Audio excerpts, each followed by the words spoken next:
जी जनाब, subsequent measurement हम लोग डिस्कस कर रहे हैं और उसमें हमने कॉस्ट मॉडल पढ़ा। हमने देखा कि कॉस्ट मॉडल इज़ समथिंग जो कि आपके लिए नया नहीं है, आप लोग इससे पहले एक कॉस्ट मॉडल पढ़ आए हैं, लेकिन हम उसको एक बड़े अच्छे तरीके से, बड़े कम्प्रिहेंसिव वे में एडिंग सम एडिशनल पॉइंट्स हम उसको कवर करेंगे।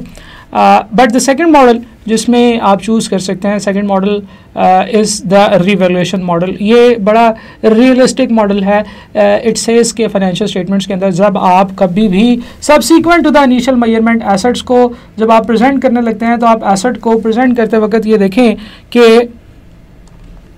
एसेट जब आप रिपोर्टिंग डेट पे प्रेजेंट करें तो एसेट को बजाय इसके कि आप कॉस्ट पे प्रेजेंट करें, आप उसको रीवैल्यूड अमाउंट पे प्रेजेंट करें। ठीक है जी, this is the main difference.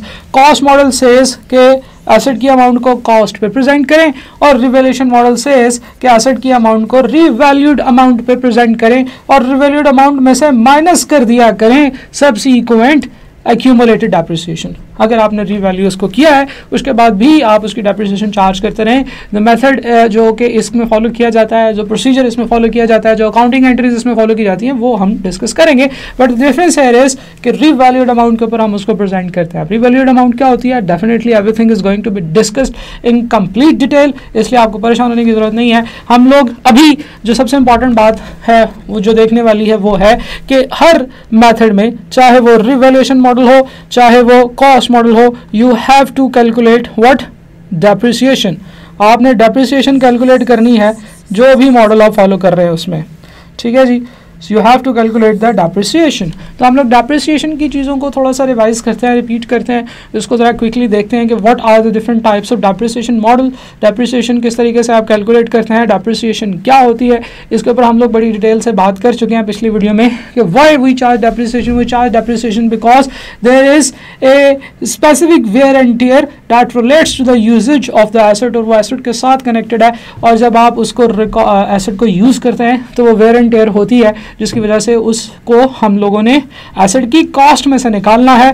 That is why we charge the depreciation. Okay, depreciation के अंदर कुछ इंपॉर्टेंट टर्म्स हैं जिनको हम लोग डिस्कस करना चाहते हैं। Number one is depreciation itself. Depreciation का कॉन्सेप्ट समझने के बाद इसकी डेफिनेशन जब आप पढ़ेंगे तो आई एम श्योर कि ये आपको समझ आएगी। डेप्रिसिएशन की जो डेफिनेशन है that is that it is a systematic allocation.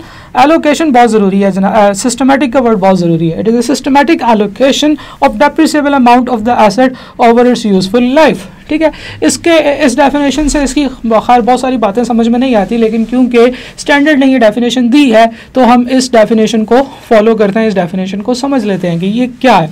ठीक है जी, डेप्रिसिएबल अमाउंट की अगर हम बात करें तो depreciable amount is cost of the asset minus residual value of the asset.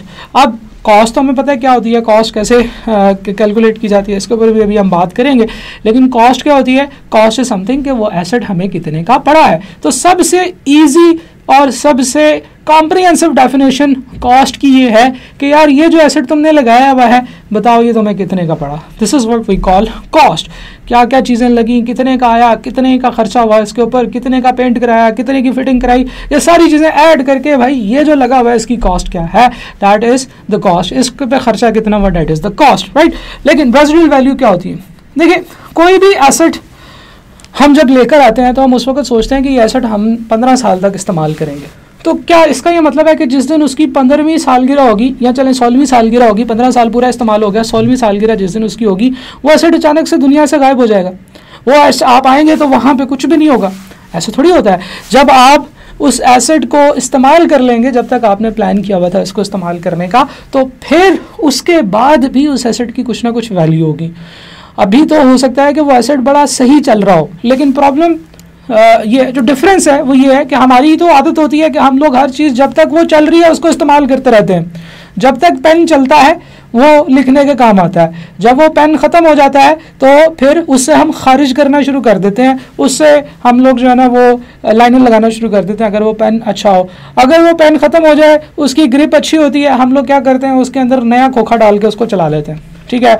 Toothbrush के बारे में पाकिस्तानी अवाम बड़ी मशहूर है कि वो उसको ख़त्म करने के बाद भी उससे पता नहीं क्या क्या काम लेते रहते हैं, वो ख़त्म भी हो जाए उसको पता नहीं तोड़ मोड़ के उसमें से निकालने की कोशिश करते रहते हैं। लेकिन प्रैक्टिकली स्पीकिंग अच्छे लोग जब भी कोई एसेट परचेज़ करते हैं, जब भी कोई बिजनेस एसेट परचेज़ करता है, तो वो इनिशियली डिसाइड कर लेता है कि उस एसेट की जो उसने यूज़ करना है उसकी यूज़फुल लाइफ क्या होगी। Useful life is something, this is the period over which the asset is expected to be used by the entity। तीन चीजें, expected है, ये बड़ा इंपॉर्टेंट वर्ड है एक्सपेक्टेड, इसके ऊपर हम बात करेंगे बाद में। वी आर एक्सपेक्टिंग कि ये एसेट जो है ये कितनी देर तक यूज होगा। बाय द एंटिटी, इस एंटिटी ने, इस बिजनेस ने जिसने इसको अभी परचेज किया है, यानी कि हम जिस बिजनेस की ट्रांजैक्शन कर रहे हैं उस बिजनेस ने इसको कितनी देर तक इस्तेमाल करना है। ठीक है जी। एसेट की एक यूजफुल लाइफ होती है। There is another thing which is called economic life. Economic life is something कि वो एसेट पूरी जिंदगी में कितनी देर तक इस्तेमाल हो सकता है। इकोनॉमिक लाइफ जो मैन्युफैक्चरर होता है ना वो बताता है। जैसे चाइना के बारे में, चाइना की चीज़ों के बारे में हमने सुना है कि ये चल जाए तो शाम तक, ना चले तो चांद तक, इस तरह की कोई बातें हैं। मतलब ना चले तो शाम तक, चल जाए तो चांद तक, यानी कि उसकी इकोनॉमिक लाइफ इतनी है कि वो बहुत देर तक चल सकता है। जैसे हम लोग एक कंप्यूटर परचेज करते हैं, इसकी इकोनॉमिक लाइफ है जो इसके मैन्युफैक्चरर ने बताई है, वो उसने बताई है कि ये कितनी देर तक विदाउट एनी एरर चलता रहेगा। उन्होंने कहा जी 15 साल तक। एसेट 15 साल के बाद भी इस्तेमाल होता है। 15 साल के बाद वो क्या करते हैं, पाकिस्तान भिजवा देते हैं। पाकिस्तान में वो एसेट आता है, हम उसको परचेज करते हैं, उसके ऊपर उन्होंने शापर शुपर हटा दिए होते हैं, थिनर मार के उसको बड़ा खूबसूरत साफ किया होता है। हम कहते हैं भाई नया लिया। नया का लिया आपने, 15 साल बाद वाला वो एसेट जो उन्होंने वहां से फारिग कर दिया था वो परचेज किया। आप देखें जरा, जाए मार्केट में जाके जब आप कोई पीसी परचेज करेंगे उसमें अभी भी फ्लॉपी ड्राइव लगी हुई नजर आती है। जब आप नए पीसी लेंगे उसमें फ्लॉपी ड्राइव लगी नजर नहीं आएगी। लेकिन अगर आप रीफर्बिश्ड लैपटॉप्स लेंगे, रीफर्बिश्ड एक बहुत ही अच्छा वर्ड है सेकंड हैंड लैपटॉप्स को प्रेजेंट करने के लिए, सेकंड हैंड पीसी को प्रेजेंट करें। जब आप सेकंड हैंड पीसी परचेज करेंगे यू विल सी कि उसके अंदर क्या है, उसके अंदर अभी भी आपको फ्लॉपी ड्राइव नजर आएगी। सो द थिंग इज कि यूजफुल लाइफ और इकोनॉमिक लाइफ वो है जो बनाने वाले ने, यानी कि जो ऑनर ने, जो इसका जो मैन्युफैक्चरर था उसने कहा कि एसेट इतनी देर तक चलेगा। अब आप कितनी देर तक चलाएंगे। अब होता ये है कि कभी कभार कुछ प्रोसेसेस जो है ना वो बड़े आप समझ लें कि सेंसिटिव होते हैं। आप लोगों ने एक मशीन लगाई हुई है और वो मशीन जो है वो इतनी सेंसिटिव है कि अगर वो मशीन बंद हो गई तो पूरा प्रोसीजर, पूरी असेंबली लाइन, पूरी फैक्ट्री बंद हो जाएगी, आपके कस्टमर्स तंग हो जाएंगे, आपका स्टॉक आउट हो जाएगा, आपको बहुत सारे मसाइल का सामना करना पड़ सकता है।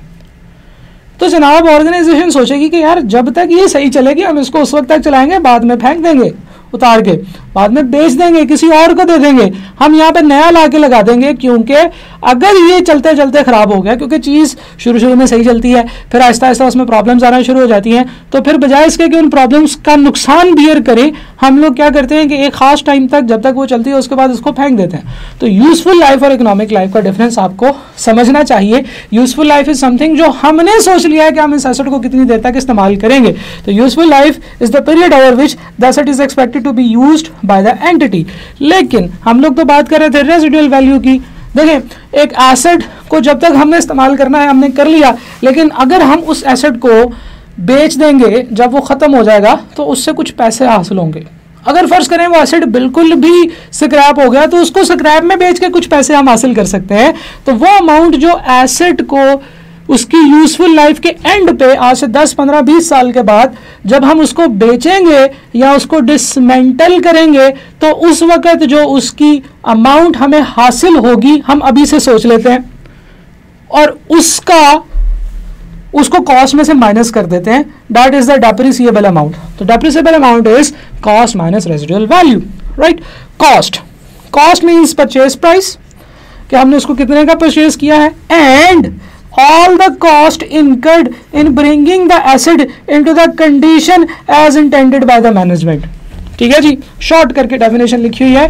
हालांकि हमने जो पहले बात की थी कि इंटेंशन जो मैनेजमेंट की है कि किस लोकेशन पे चलाना है और किस कंडीशन में चलाना है, उस लोकेशन और कंडीशन तक लाते हुए तक उसके ऊपर जितनी भी कॉस्ट लगेगी वो सारी उसकी कॉस्ट का उस पार्ट बनेगी। तो कॉस्ट होगी।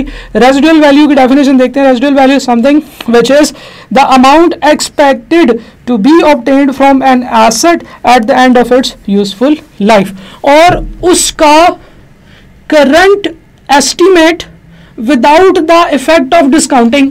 अब आप लोगों ने फाइनेंस भी पढ़ा है, आप सोच रहे होंगे कि सर आज से 15 साल के बाद जो अमाउंट होगी उसको तो डिस्काउंट करना पड़ेगा। तो मैंने आपको बता दिया कि जब हम रेजिडुअल वैल्यू कैलकुलेट करते हैं तो इसको अभी हम डिस्काउंट नहीं कर रहे। फिर बोल रहा हूँ, अभी हम डिस्काउंट नहीं कर रहे, अभी हम डिस्काउंटिंग का इफेक्ट नहीं पड़ रहे, बाद में हो सकता है आ जाए, ठीक है, लेकिन खैर वो इसमें नहीं आता, वो एक और मेजॉरिटी इसमें नहीं आता, और रेवेन्यूज़ के अंदर आता है। Revenues from contract with customer IFRS 15 जो आपके सिलेबस में से ख़त्म कर दिया है, आपके लिए काफ़ी आसानी हो गई है। लेकिन बात यह है कि हमने उसको डिस्काउंट नहीं करना, हमने उस वक्त की अमाउंट को सोचना है कि यार अच्छा वो क्या होगी, और फिर उसको हमने यहाँ से माइनस कर देना है, और उस वक्त की रेजिडुअल वैल्यू को without the effect of discounting हमने अपनी बुक्स में यहाँ पे लिखना है। क्यों लिखना है? ताकि हम लोग इससे अगली कैलकुलेशन कर सकें, which is the calculation of depreciation. Depreciation को कैलकुलेट करने के 4 डिफरेंट मेथड्स हैं जो आपको पढ़ाए जाते हैं, और उन चारों मेथड्स को हम लोग अब यहाँ पे डिस्कस करेंगे। Number 1 is straight line method, number 2 reducing balance method, sum of the years digit method, machine hour method. Machine hour method नहीं कहते हो मैं इसको कहता हूँ कि ये है कंजम्पशन बेस्ड या परफॉर्मेंस बेस्ड डेप्रिसिएशन, ठीक है। कोई चीज़ कितनी कंज्यूम होती है, कितनी प्रोडक्शन होती है, कितनी यूजेज आवर्स होते हैं। तो नंबर 4 जो है इसको हम लोग थोड़ा सा कंप्रीहेंसिव वर्ड्स के साथ मैं आपको बता रहा हूँ कि ये सिर्फ मशीन आवर नहीं है, ये प्रोडक्शन बेस भी हो सकता है, ये किसी और सिचुएशन की बेस पे हो सकता है। कंजम्पशन बेस्ड डेप्रिसिएशन आप चार्ज कर सकते हैं, लेकिन इन सारों का हम लोग इंशाल्लाह अब अगली कुछ वीडियोस में एक रिवीजन मोड में पढ़ रहे होंगे, ठीक है जी। तो this was the depreciation, why we charge depreciation, we discussed what are the important terms, और फिर उसके बाद हम लोगों ने डिस्कस किया कि डेप्रिसिएशन के मेथड कौन कौन से। इंशाल्लाह अगली वीडियो से अब हम लोग डेप्रिसिएशन के मेथड्स डिस्कस करेंगे। Thank you very much.